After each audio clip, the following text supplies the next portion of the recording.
Welcome two famous रसोई। आज मैं आपके लिए लेके आई हूँ ढाबा स्टाइल चना दाल बनाना। हमने यहाँ पे ले ली है 1 कप चना दाल। चना दाल को हम 3 पानी से पहले धो लेते हैं। चना दाल को 3 पानी से धोने के बाद 2 घंटे के लिए हम भिगा कर रख देते हैं। भीगने के बाद ये सब्जी में बनाने में आसान रहेगी। 2 घंटे बाद चना दाल को हम देख लेते हैं। चना दाल अब भीग गई है और ऐसे हाथ से भी टूट रही है। यह हमने ले लिया है प्रेशर कुकर और चना दाल में से हमने सारा पानी निकाल लिया है और चना दाल को हमने कुकर में डाल लिया है। अब इसमें हम डाल देंगे आधा चम्मच नमक और 1/4 जितनी ही इसमें हम डालेंगे हल्दी पाउडर। साथ ही इसमें हम डालेंगे 2 कप पानी। चना दाल को हम प्रेशर कुकर में उबालेंगे जिससे कि चना दाल फटाफट से सब्जी बन जाए। अब इस पर हम लगाएंगे ढक्कन और मीडियम आंच पर हम 2 सीटी लगाएंगे। कुकर का प्रेशर निकल गया है और दाल अच्छे से उबल गई है। यहाँ पे दाल गल भी गई है।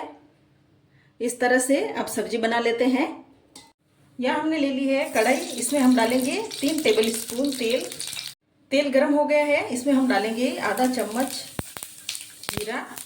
साथ ही हम डाल देंगे 1 तेज पत्ता, 1 दालचीनी, 4 लौंग डाल लेंगे। इन सारे मसालों को हम एक बार हिला लेते हैं।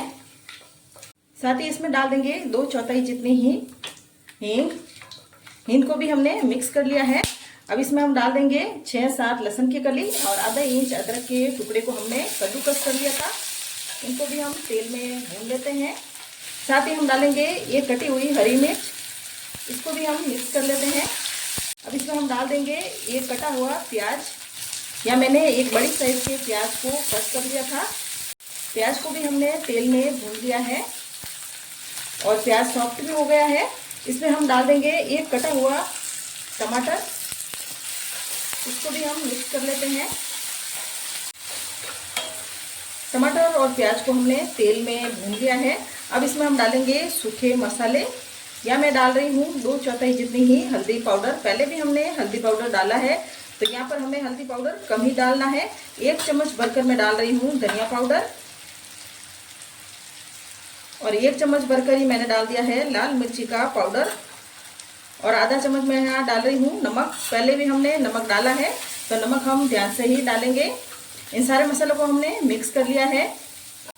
अब इन मसालों में हम डाल देंगे आधा कप जितना पानी ताकि मसाले जले नहीं। और वापस हम मसालों को मिक्स कर लेते हैं। ये मसाले अच्छे से पक गए हैं और मसालों में से तेल भी निकल रहा है। अब इसमें हम डाल देंगे दाल को, पानी सहित ही दाल को हम डालेंगे।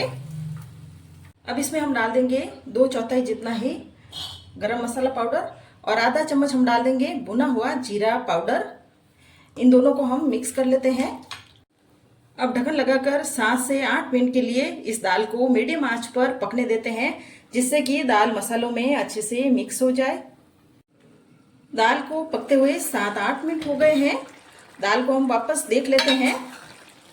दाल अच्छे से मसालों में मिक्स हो गई है। अब दाल का टेस्ट बढ़ाने के लिए, ढाबा स्टाइल दाल बनाने के लिए हम दाल में एक छोटा सा तड़का लगाएंगे। दाल को हमने एक बाउल में निकाल लिया है। साथ ही तड़का लगाने के लिए या मैंने घी गरम कर लिया है। ये तड़का मैं घी में लगा रही हूँ। घी में हम डाल देंगे 3 लाल मिर्ची। साथ ही हम डालेंगे अदरक के टुकड़े। अब इसमें हम डालेंगे आधा चम्मच लाल मिर्ची। इन सबको हम मिक्स कर लेते हैं और इस तड़के को हम दाल पर डाल देते हैं। अब इस तड़के को हम दाल पर फैला देते हैं। इस तड़के को दाल पर हमने फैला दिया है। अब इस पर हम डाल देंगे धनिया। ये हमारी दाल बनकर तैयार है। रेसिपी पसंद आए तो मेरे चैनल को सब्सक्राइब करें और कमेंट करें।